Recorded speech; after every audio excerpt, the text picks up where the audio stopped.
Hello नमस्कार, मैं doctor Rajneesh Kumar आप सभी का एक बार फिर से हार्दिक स्वागत करता हूं।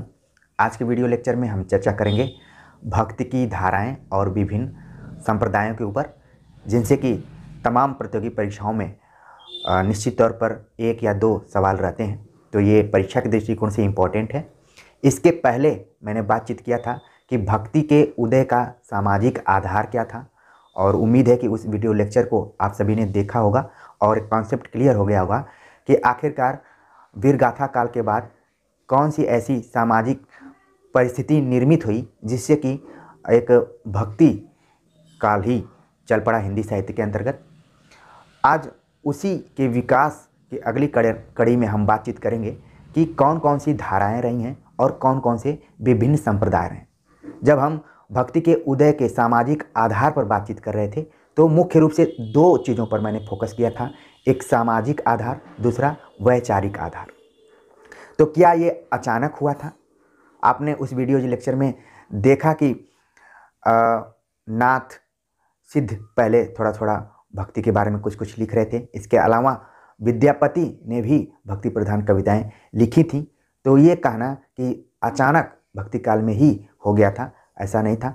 तमाम जो विद्वान थे, चाहे आचार्य रामचंद्र शुक्ल ने कहा कि इस्लामी प्रभाव के कारण हुआ, हजारी प्रसाद द्विवेदी ने कहा कि ये भारतीय चिंतन धारा का स्वाभाविक विकास रहा है, और उत्तर भारत और दक्षिण भारत की भक्ति को लेकर भी बातचीत हुई कि भक्ति दक्षिण भारत में उत्पन्न हुई, जन्मी, और उत्तर भारत में इसको रामानंद ने लाकर पूरा फैलाया और धीरे धीरे, तो इसको लेकर भी डिबेट रहा है। और वहाँ पर दूसरी तरफ आपने देखा कि जो इतिहासकार रहे, खासतौर से इरफान हबीब के अनुसार आपने देखा कि उत्तर भारत में जो जाट किसान थे और शिल्पी थे, उनके वजह से भी भक्ति का प्रचार प्रसार हुआ, और आर्थिक परिस्थितियों को भी उन्होंने कुछ जिम्मेदार माना। तो इस तरीके से मोटे तौर पर हमने भक्ति के सामाजिक आधार को समझने की कोशिश की। लेकिन जब भक्ति धीरे धीरे स्थापित हो रही थी, प्रतिष्ठित हो रही थी, तो कौन कौन सी धाराएं थीं जो इसको और मजबूत की हैं? तो जिसमें कि आपने निर्गुण धारा, सगुण धारा के बारे में जानते ही होंगे, और उस पर ही आज मैं चर्चा करूंगा। निर्गुण धारा के अंतर्गत भी ज्ञानाश्रयी शाखा, प्रेमाश्रयी शाखा की बात की जाती है, जबकि सगुण धारा के अंतर्गत राम भक्ति शाखा, कृष्ण भक्ति शाखा की बात की जाती है। इसी में विभिन्न संप्रदाय हैं जो कि अपने अलग अलग विचारों, दार्शनिक आधारों के आधार पर भक्ति को व्याख्यायित करते हैं। खासतौर से अद्वैतवाद के विरोध में तमाम जितने भी वाद निकले, चाहे वो विशिष्टाद्वैतवाद है, चाहे द्वैताद्वैतवाद, अद्वैतवाद, इस तरीके से शुद्धाद्वैतवाद, तमाम वाद चले। और कुछ संप्रदाय भी स्थापित हुए, जिसमें कि श्री संप्रदाय, ब्रह्म संप्रदाय, रुद्र संप्रदाय, सनकादिक संप्रदाय। तो इन पे हम डिटेल बातचीत करेंगे। और आप देखेंगे कि भक्ति काल में जो भी रचनाएं लिखी गई वो तो लिखी गई, वर्तमान समय में उसका कुछ आपको ऐतिहासिक रूप से साक्ष्य भी आपके आसपास में दिखाई पड़ता होगा। क्योंकि मैं गाजीपुर का रहने वाला हूँ, तो गाजीपुर में एक जगह है भोरकुड़ा, जहाँ पर एक मठ स्थापित की गई है, और उस मठ में एक संतों की लंबी परंपरा रही है। और एक बार मुझे मौका मिला वहाँ जाने का, और जाने का कारण यह था कि हमारे एक सीनियर थे जिन्होंने कि भोरकुड़ा के संत परंपरा पर कुछ काम किया था। आप देखेंगे कि भक्ति काल में अलग अलग संप्रदाय रहे हैं, पंथ रहे हैं, उनके प्रवर्तक रहे हैं, और उनकी रचनाओं पर भी अलग अलग जगहों पर काम हुए हैं। तो इसी क्रम में वो मेरे घर से नज़दीक में था, तो हमारे सीनियर ने कहा कि जाकर वहाँ के बारे में पता करके, और अगर कोई बाबा हों, संत हों, तो उनका इंटरव्यू भी ले लेना, जिससे कि उनकी थीसिस में एक मजबूत पक्ष को जोड़ा जा सके। तो उनके काम को लेकर मैं गया था, तो मैंने बाबा का इंटरव्यू भी लिया। बहुत सारी चीज़ें मुझे पता चली वहाँ के परंपरा के बारे में, संतों के बारे में, उनका जो भी वो लक्ष्य रहा है। मुख्य रूप से भक्ति काल में जो भी लक्ष्य रहा वो सामाजिक और मानवता को स्थापित करने के लिए ही रहा। ठीक है, वो प्रेम के माध्यम से, श्रद्धा के माध्यम से लगातार यही कोशिश रही भक्तों की, शांति व्यवस्था कायम करने की ही बात रही। तो मैंने बाबा से पूछा कि बाबा, इसके अलावा भी आपकी कहीं शाखा है या फिर इसका कोई ब्रांच है? क्योंकि आप जानते हैं कि जितने भी संप्रदाय हैं वो एक तरीके से आज के लैंग्वेज में मैं बोलूँ तो स्कूल टाइप के थे। ठीक है, कुछ न कुछ उनका नियम था, कानून था, उनका लक्ष्य था, उसके आधार पर वो अपना प्रचार प्रसार करते थे।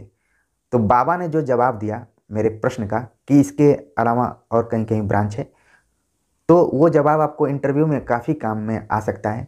उन्होंने ये नहीं कहा कि कहाँ कहाँ है, उन्होंने कहा कि लिख लीजिए कि देश और विदेश हर जगह है।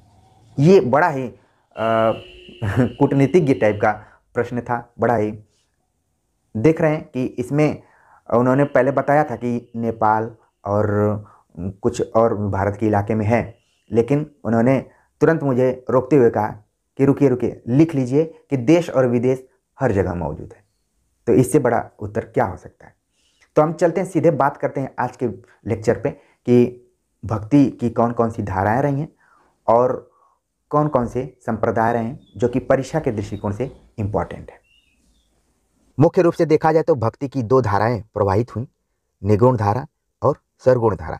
ठीक है, निर्गुण धारा को भी दो भागों में बांटा गया, ज्ञानाश्रयी शाखा और प्रेमाश्रयी शाखा। और सगुण धारा में राम भक्ति शाखा और कृष्ण भक्ति शाखा, दो शाखाओं में इसको बांटा गया है। लेकिन कई बार परीक्षाओं में इन दोनों धाराओं के बीच में जो अंतर है उससे सवाल पूछ लिया जाता है, और ख़ास तौर से इंटरव्यू में भी कई बार पूछ लिया जाता है कि निर्गुण धारा और सगुण धारा में क्या अंतर है, कबीर के राम और तुलसी के राम में क्या अंतर है। ये भी कई बार सवाल पूछा जाता है, इसको ध्यान में रखिए और इंटरव्यू के पहले ज़रूर एक बार इस पर रिवाइज करके जाइए, रिमाइंड करके जाइए, ताकि अगर अचानक सवाल पूछा जाए तो आप वहाँ पर लड़खड़ाए नहीं, आसानी से उत्तर दे सकें। तो देखा जाए तो निर्गुण और सगुण धारा में अंतर इस बात का नहीं है कि निर्गुणियों के राम गुणहीन हैं और सगुण मतवादियों के राम या कृष्ण गुण सहित हैं। निर्गुण का अर्थ संतों के यहाँ गुण रहित नहीं, गुणातीत है। अगर बात करें इन दोनों में अंतर को लेके तो अंतर है मुख्य रूप से निर्गुण और सगुण मतवाद का अंतर अवतार एवं लीला दो अवधारणाओं को लेकर है। यानी कि मुख्य जो अंतर है वो अवतार और लीला को लेकर है कि कौन से जो ईश्वर है अवतारिंग है और उन्होंने इस दुनिया में आकर कौन कौन सी लीलाएं की हैं, किस वजह से हम उनको अपना आराध्य माने। तो इस चीज़ को लेकर निर्गुण और सगुण दोनों मतवाद में अंतर रहा है। अगर बात करें तो निर्गुण मत के इष्ट भी कृपालु, सहृदय, दयावान, करुणाकर हैं, जबकि वे मानवीय भी हैं, भावनाओं से युक्त हैं, किंतु वे न अवतार ग्रहण करते हैं न लीला, वे निराकार हैं। यानी कि निर्गुण जो मतवाद है, विचार है, उसके आधार पर ऐसा नहीं है कि उनके जो इष्ट हैं, उनके जो आराध्य हैं वो कृपालु नहीं है, सहृदय नहीं है, दयावान नहीं है, करुणाकर नहीं है। वो भी इन सारे गुणों से युक्त हैं, उनके अंदर भी कृपा है, सहृदय है, दयावान है, करुणाकर हैं, यहाँ तक कि वो मानवीय भी हैं और भावनाओं से युक्त भी हैं। हाँ, वे अवतार नहीं ग्रहण करते हैं और नहीं लीला करते हैं, जैसा कि सगुण मतवाद में दिखाई पड़ता है। उनका जो रूप है वो क्या है, निराकार है। उनको बस आप महसूस कर सकते हैं, उनको आप बस अनुभूत कर सकते हैं। आगे के पॉइंट में हम बात कर लेते हैं। ये तो बात रही निर्गुण के बारे में। सगुण मत के अंतर्गत जो इष्ट हैं उनके, वे अवतार लेते हैं, दुष्टों का दमन करते हैं, साधुओं की रक्षा करते हैं और अपनी लीला से भक्तों के चित्त का रंजन करते हैं। ये इंपॉर्टेंट बात यहाँ पर उभर कर आ रही है, क्योंकि मैंने बताया कि निर्गुण और सगुण में गुणों को लेकर अंतर नहीं है, बल्कि अवतार और लीला को लेकर अंतर है। इस चीज़ को आप ध्यान में रखिए। निर्गुणियों के भी जो आराध्य हैं वे भी सहृदय हैं, कृपालु हैं, भावनाओं से युक्त हैं, करुणा है उनके अंदर, और सगुणियों के जितने भी इष्ट हैं वो भी सहृदय हैं, कृपालु हैं, करुणाकर हैं, सब कुछ हैं। लेकिन दोनों में अंतर मुख्य रूप से है कि निर्गुणियों के जो इष्ट हैं वो अवतार नहीं लेते हैं और लीला नहीं करते हैं, वे क्या हैं, निराकार हैं। जबकि सगुण मतवादियों के इष्ट अवतार लेते हैं, वे दुष्टों का दमन करते हैं, साधुओं की रक्षा करते हैं और लीला से अपने जितने भी भक्त हैं उनके मन का वो एक तरीके से रंजन करते हैं। इसीलिए लोक रंजन एक शब्द प्रचलित रहा है भक्ति काल में, जो कि कृष्ण से जुड़ा हुआ है। कृष्ण की लीलाएं अपरंपार रही हैं। आप लोगों ने टीवी में भी देखा होगा जब कृष्ण लीला इत्यादि आती थी, और रामलीला भी आप लोगों ने देखा होगा। तो इन दोनों परिदृश्यों को अपने सामने जरूर रखिएगा, क्योंकि भक्ति काल जब आप पढ़ेंगे तो राम और कृष्ण की चर्चा हमेशा होती रहेगी। आगे बात करें, जब अवतार और लीला की बात हो गई है, तो सगुण मतवाद में विष्णु के 24 अवतारों में से अनेक की उपासना होती है। आप यहाँ देख रहे हैं कि एक फैक्चुअल तथ्य यहाँ पर आया कि विष्णु के 24 अवतार माने गए हैं। मुख्य रूप से हम राम, कृष्ण, विष्णु, इन 3 अवतारों को अच्छे से जानते हैं। बाकी और 24 अवतार हैं, उनको भी समय मिले तो आप जरूर किताबों में पढ़िए और जानने की कोशिश कीजिए। तो सगुण जो कि अवतार और लीला में विश्वास करते हैं, उसमें भी विष्णु के 24 अवतारों की बात की गई है, और उन अवतारों की अनेक तरीके से उपासना इत्यादि की जाती है। हालांकि सर्वाधिक लोकप्रिय और लोक पूजित अवतार राम एवं कृष्ण ही हैं। जैसा कि मैं अभी बोल रहा था कि अवतार तो 24 हैं, लेकिन हम जानते हैं केवल राम और कृष्ण को। ठीक है, आगे बात करते हैं। काफी इंपॉर्टेंट है परीक्षा के दृष्टिकोण से कि निर्गुण एवं सगुण दोनों प्रकार की भक्ति का मुख्य लक्षण है भगवत विषयक रति एवं अनन्यता। कई बार ये इंपॉर्टेंट क्वेश्चन के रूप में यूपी टीजीटी, पीजीटी और नेट तथा असिस्टेंट प्रोफेसर के एग्जाम में सवाल पूछा जा चुका है कि भक्ति का मुख्य लक्षण क्या है, चाहे वो सगुण हो चाहे निर्गुण हो, उनके भक्ति का मुख्य लक्षण जो है वो है भगवत विषयक रति एवं अनन्यता। इंपॉर्टेंट रूप से इसको नोट कर लीजिए। जब भी विकल्प में आप इसको देखिए तो जरूर एक बार ठहर कर इस पे सोच कर फिर ऑप्शन को टिक करना है। इससे पहले नाथ एवं सिद्धों पर हमने चर्चा किया था। ये भक्ति जो है वो अचानक नहीं आई है, जैसा कि उसके हम भक्ति के उदय के सामाजिक आधार पर चर्चा कर रहे थे। उसका एक पुट आपको वीरगाथा काल में ही दिखाई पड़ता है, थोड़ा थोड़ा लक्षण दिखने लगता है। इसीलिए आचार्य रामचंद्र शुक्ल ने जो भी नाथ सिद्ध जैन के साहित्य थे उनको सांप्रदायिक मानकर, उनको धार्मिक मानकर थोड़ा सा मूल साहित्य से अलग माना था। हालांकि बाद में कबीर ने, हजारी प्रसाद द्विवेदी ने काफ़ी काम किया। उन्होंने नाथ सिद्धों पर भी बुक लिखी और कबीर पर भी बुक लिखी। हजारी प्रसाद द्विवेदी की खास विशेषता रही कि आचार्य रामचंद्र शुक्ल ने अपने हिंदी साहित्य इतिहास ग्रंथ में जिन जिन तथ्यों को उपेक्षित माना था उसको इन्होंने केंद्र में रखा। तो एक इम्पॉर्टेंट काम ये हजारी प्रसाद द्विवेदी का रहा है।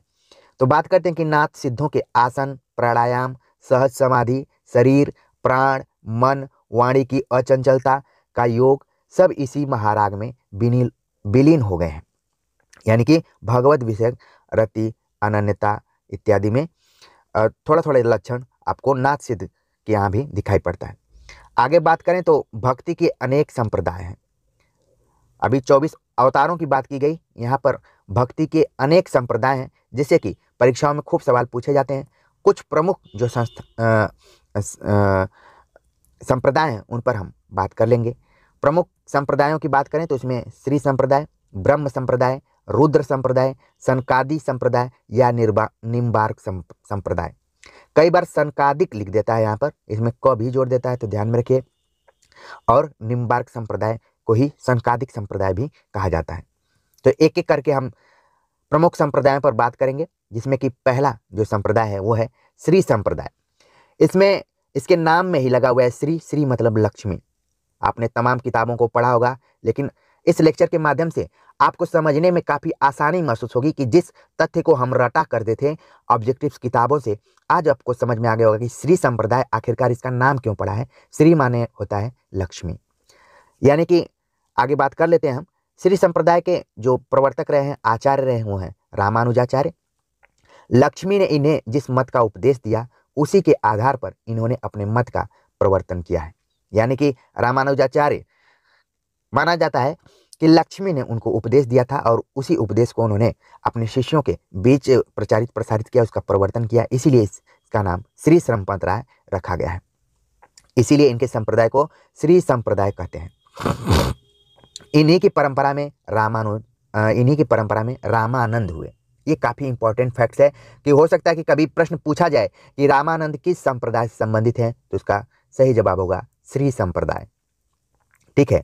और रामानुजाचार्य जो हैं वो रामानंद से पहले के हैं।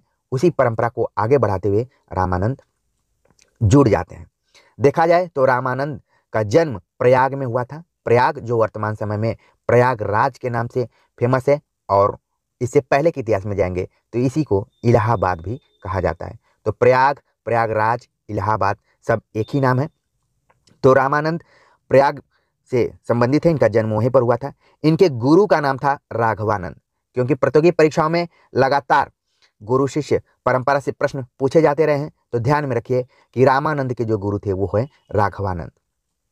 रामानंद संस्कृत के पंडित और उच्च कुल में उत्पन्न ब्राह्मण थे। अब असली बात यहाँ पर पता चली कि जिस रामानंद को हम जानते हैं वो रामानंद किस जाति के थे? ब्राह्मण जाति के थे। हालांकि इस समय लोकतंत्र स्थापित होने के बाद इस तरीके के बहुत कम सवाल पूछे जाते हैं। हालांकि किसी एक्सपर्ट्स का मूड घूम गया तो वो पूछ भी सकता है कि रामानंद किस जाति से थे। हालांकि इस पर सवाल उठ सकता है कि जातिवादी तरीके से प्रश्न बनाया जा रहा है, इसलिए इस टाइप का अब नहीं पूछा जाता है, बस गुरु शिष्य परंपरा से जोड़कर सवाल पूछ लिया जाता है। हालांकि जानकारी के लिए आपको जानना जरूरी है, क्योंकि आप हिंदी साहित्य का सरल इतिहास पढ़ रहे हैं, तो इतिहास में सारी बातें आपको जाननी जरूरी है।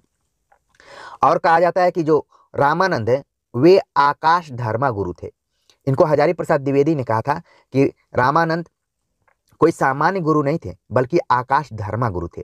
आपके दिमाग में ये प्रश्न आ रहा होगा कि ये आकाश धर्मा क्या होता है। आपने याद भी कर लिया होगा, कई हमारे मित्र असिस्टेंट प्रोफेसर भी हो गए होंगे, प्रवक्ता भी हो गए होंगे, सब कुछ हो गए होंगे, लेकिन अपने शिष्यों को यही बताते होंगे कि रामानंद आकाश धर्मा गुरु थे। आज इसका अर्थ हम क्लियर कर देने का प्रयास करेंगे कि आकाश धर्मा, इसमें दो शब्द जुड़ा हुआ है, एक तो है आकाश और दूसरा है धर्म। ठीक है, धर्म का मतलब होता है धर्म इति धारयति, जिस चीज को कोई धारण करता है उसको धर्म कहा जाता है। आकाश, रामानंद का व्यक्तित्व आकाश की तरह असीमित था। ठीक है, आपने अपने जीवन में कई गुरुओं को देखा होगा जिनका कि जो व्यक्तित्व सीमित होता है, वो लंबी लंबी बड़ी बड़ी बातें कहते हैं, व्यवहारिक रूप में कहते हैं, सैद्धांतिक रूप से कहते हैं, लेकिन व्यवहार में उसको नहीं लाते हैं। उनका धर्म, उनका जो व्यक्तित्व है वो आकाश धर्मा के अंतर्गत नहीं आ पाता है। लेकिन रामानंद, अभी आपको आगे पता चलेगा कि इनको आकाश धर्मा गुरु क्यों कहा जाता है। इनका जो व्यक्तित्व था, इनका जो दिल था, इनका जो विचार था, वो आकाश की तरह असीमित था। ठीक है, इसीलिए इनको कहा गया आकाश धर्मा, कि इन्होंने अपने अंदर ही आकाश जैसे गुण को समाहित कर लिया है। आगे और बातें क्लियर हो जाएंगी कि क्यों उनको कहा जाता है। रामानंद ने अवर्ण सवर्ण, स्त्री पुरुष, राजा रंक सभी को शिष्य बनाया। यही ऐसा व्यक्तित्व है जो कि इनको आकाश धर्मा कहने पर मजबूर कर दिया। रामानंद उस समय के व्यक्ति थे जब भारत में सामाजिक रूप से ब्राह्मण, क्षत्रिय, वैश्य, शूद्र इत्यादि वर्ण के आधार पर समाज बटा हुआ था।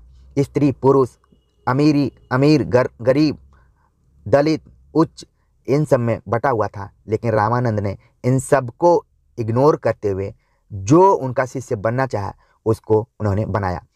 और ये बात कहते हुए काफ़ी दुख हो रहा है कि कई विश्वविद्यालयों में नेट जेआरएफ निकालने के बाद भी कई बच्चों का पीएचडी में एडमिशन नहीं होता है, क्योंकि कई ऐसे आकाश धर्मा गुरु विश्वविद्यालयों में बैठे हुए हैं जो कि उसके जाति, धर्म, इन सब को देखते हुए अपने अंडर में उसका एडमिशन करवाते हैं। कई बच्चे कई महीनों तक भटकते रहते हैं कि मैं किसके अंडर में जाऊं, लेकिन अंततः, हालांकि आजकल इसका थोड़ा सा बदलाव हुआ है, लोगों में प्रगतिशीलता आई हुई है, लेकिन मुझे याद है कि एक केंद्रीय विश्वविद्यालय में मैं जब स्नातक कर रहा था तो वहाँ पर भूगोल में एक एससी कैटेगरी का बच्चा जेआरएफ निकाल लिया था, लेकिन उसको रिसर्च कराने के लिए बहुत सारे जो टीचर्स थे वो तैयार नहीं थे, वो भटक रहा था इधर उधर। लेकिन यहाँ पर आप देख रहे हैं, हम जब हिंदी साहित्य पढ़ रहे हैं तो हमें केवल तथ्यों को नहीं रटना है, बल्कि जो सामाजिक बुनावट है उसको भी देखना है। रामानंद, मैंने बताया कि वो ब्राह्मण जाति के थे, लेकिन उन्होंने अपने व्यक्तित्व को कितना प्रगतिशील बनाया था। जो भी आया, चाहे वो अवर्ण था यानी कि दलित था, सवर्ण था जो कि उस समाज में फिट हो रहा था, स्त्री था, पुरुष था, चाहे राजा हो चाहे रंक हो, सभी को उन्होंने शिष्य बनाया। और उनके विचार को देखिए तो आप एकदम फैन हो जाएंगे रामानंद के। उनका विचार था कि ऋषियों के नाम पर गोत्र और परिवार बन सकते हैं, तो ऋषियों के भी पूजित परमेश्वर के नाम पर सबका परिचय क्यों नहीं दिया जा सकता। इस प्रकार सभी भाई भाई हैं, सभी एक जाति के हैं।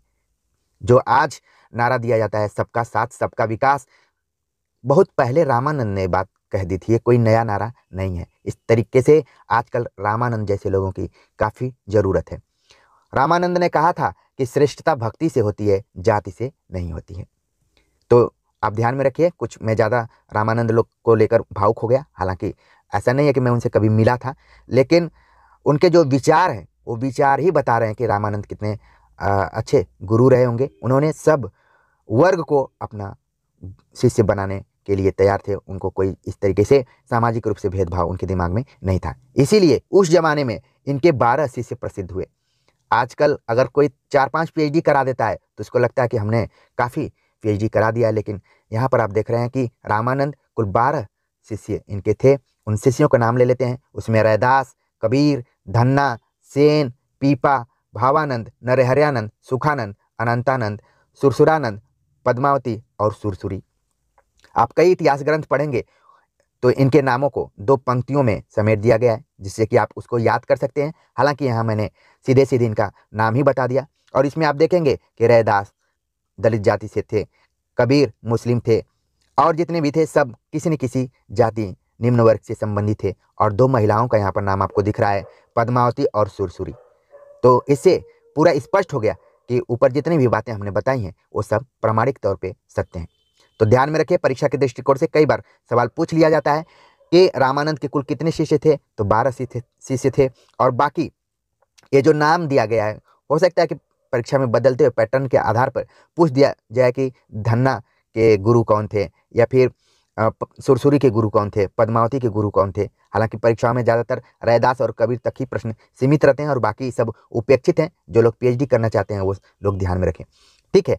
बाकियों पर काम किया जा सकता है अगर आपको इनसे मैटर मिले तो। आगे बात करते हैं कि रामानंद के रचनात्मक व्यक्तित्व का अत्यंत महत्वपूर्ण पक्ष यह है कि उन्होंने हिंदी को अपने मत के प्रचार का माध्यम बनाया। रामानंद ने इन्होंने तो दक्षिण से उत्तर भक्ति को लाया ही, बाकी बहुत ही महत्वपूर्ण काम किया। अपने हृदय को इन्होंने काफ़ी प्रोग्रेसिव बनाया, अपने विचार को प्रोग्रेसिव बनाया और तमाम लोगों को जोड़ने की कोशिश की, ठीक है। अगले संप्रदाय पर बात करें तो उसका नाम है ब्रह्म संप्रदाय। ब्रह्म संप्रदाय के प्रवर्तक हैं मध्वाचार्य। उनका जन्म गुजरात में हुआ था। चैतन्य महाप्रभु पहले इसी संप्रदाय में दीक्षित हुए। इस संप्रदाय का सीधा संबंध हिंदी साहित्य से नहीं है। तो कुछ महत्वपूर्ण पॉइंट्स हैं परीक्षा के दृष्टिकोण से। पहले तो ध्यान में रखना है कि मध्वाचार्य जो कि हिंदी पट्टी के नहीं थे बल्कि गुजरात से संबंध था इनका, और ब्रह्म संप्रदाय से जुड़े हुए थे चैतन्य महाप्रभु जो कि बंगाल के रहने वाले थे। तो ये काफ़ी इंपॉर्टेंट चीज़ है कि एक तरफ गुजरात दूसरी तरफ बंगाल, और इस संप्रदाय का जो संबंध था सीधा सीधा हिंदी साहित्य से नहीं था। आगे बात करते हैं रुद्र संप्रदाय। रुद्र संप्रदाय काफ़ी इंपॉर्टेंट रहा है, परीक्षाओं में सवाल पूछे जाते रहे। इसके प्रवर्तक का नाम है विष्णु स्वामी। वस्तुतः यह महाप्रभु वल्लभाचार्य के पुष्टि संप्रदाय के रूप में हिंदी में है। अगर रुद्र संप्रदाय की जब भी बात की जाए तो उसका एक जुड़ाव वल्लभाचार्य से भी होता है, और जो उनका पुष्टि मार्ग नाम का एक सिद्धांत था पुष्टि संप्रदाय, उससे भी इसका जुड़ाव होता है। तो कई बार परीक्षाओं में वल्लभाचार्य को भी लिख देता है और विष्णु स्वामी को भी लिख देता है। ध्यान में रखिए, दोनों का संबंध रुद्र संप्रदाय से। जिस प्रकार रामानंद ने राम की उपासना पर बल दिया था, उसी प्रकार वल्लभाचार्य ने कृष्ण की उपासना पर बल दिया था। जिस 24 अवतारों की बात हमने की थी उसमें से 2 ही अवतार प्रमुख रहे हैं, राम और कृष्ण। तो आप देख रहे हैं कि राम की उपासना पर बल दिया था रामानंद ने, इनके नाम में भी राम का जुड़ा हुआ, और कृष्ण की उपासना पर बल दिया था वल्लभाचार्य ने। आगे बात करते हैं रुद्र संप्रदाय, और जो वल्लभाचार्य का इनसे संबंध रहा है। पहले तो ध्यान में रखिए, पुष्टि मार्ग से भी सवाल पूछ लिए जाते हैं, और प्रेम लक्षणा भक्ति ग्रहण किया था। वल्लभाचार्य ने प्रेम लक्षणा भक्ति ग्रहण की थी, कई बार परीक्षा में पूछा जाता है। भगवान के अनुग्रह के भरोसे नित्य लीला में प्रवेश करना जीव का लक्ष्य माना गया है, ठीक है। सूरदास एवं अष्टछाप के कवियों पर इसी संप्रदाय का प्रभाव रहा है। यानी कि सूरदास के बारे में पूछा जाए कि किस संप्रदाय से संबंधित रहे हैं तो रुद्र संप्रदाय कहा जा सकता है, यानी कि पुष्ट मार्ग से इनको जोड़ा जा सकता है। वल्लभाचार्य ने देश का काफ़ी भ्रमण किया था। वे महान विद्वान एवं दार्शनिक थे। तो इन्होंने कई बुक्स लिखी हैं और उन बुक्स से संबंधित भी प्रश्न आते रहते हैं। और वल्लभाचार्य की तो आगे की 2 पीढ़ियों ने भी साहित्य की सेवा की, जिसमें विट्ठलनाथ और गोकुलनाथ का नाम लिया जा सकता है। अगले संप्रदाय पर बात करें तो उसका नाम है सनकादि संप्रदाय, यानी कि निम्बार्क संप्रदाय भी कहा जा सकता है। यह निम्बार्काचार्य द्वारा प्रवर्तित है। हिंदी भक्ति साहित्य को प्रभावित करने वाले राधा बल्लभी संप्रदाय का संबंध इसी से जोड़ा जाता है। यानी कि सनकादिक संप्रदाय के प्रवर्तक तो निम्बार्काचार्य थे, लेकिन अगर हिंदी भक्ति साहित्य की बात करें तो उसको एक और संप्रदाय ने प्रभावित किया है, राधा बल्लभी संप्रदाय, जो कि सनकादिक संप्रदाय से इसको जोड़ा जा सकता है। नाम में ही जुड़ा हुआ है राधा बल्लभी। तो राधा बल्लभी जो संप्रदाय है इसको हम देख लेते हैं। इसके प्रवर्तक हैं हितहरि वंश। ठीक है, इनका जन्म 1502 ईस्वी में हुआ। मथुरा के पास में एक गांव था, बांध गांव, वहां पर हितहरि वंश का जन्म हुआ और इन्होंने राधा बल्लभी संप्रदाय की स्थापना की थी, प्रवर्तक थे उसके। हितहरि वंश पहले मध्वानुयायी थे, यानी कि मध्वाचार्य को ये मानते थे, लेकिन बाद में इनका मन बदल गया और ये खुद एक संप्रदाय को इन्होंने स्थापित कर दिया। और हर जगह भक्ति काल में कृष्ण को आराध्य माना गया था, लेकिन राधा बल्लभी संप्रदाय में राधा की प्रधानता पर जोर दिया गया, राधा को केंद्र में रखा गया। ठीक है, तो फैक्चुअल तरीके से इसको आप ध्यान में रखिए। कई बार प्रश्न पूछ लिया जाता है कि किस संप्रदाय के अंतर्गत राधा को मुख्य आराध्य माना गया है, तो इसका सही जवाब होगा राधा बल्लभी संप्रदाय। तो इस तरीके से हमने भक्ति की धाराएं और विभिन्न संप्रदायों पर बातचीत की। उम्मीद है कि आपको जो मुख्य फैक्ट्स हैं, कॉन्सेप्ट हैं, वो सब समझ में आ गए होंगे, क्लियर हो गए होंगे। तो कमेंट्स कर जरूर बताइए। मिलते हैं एक नए टॉपिक के साथ, तब तक के लिए नमस्कार।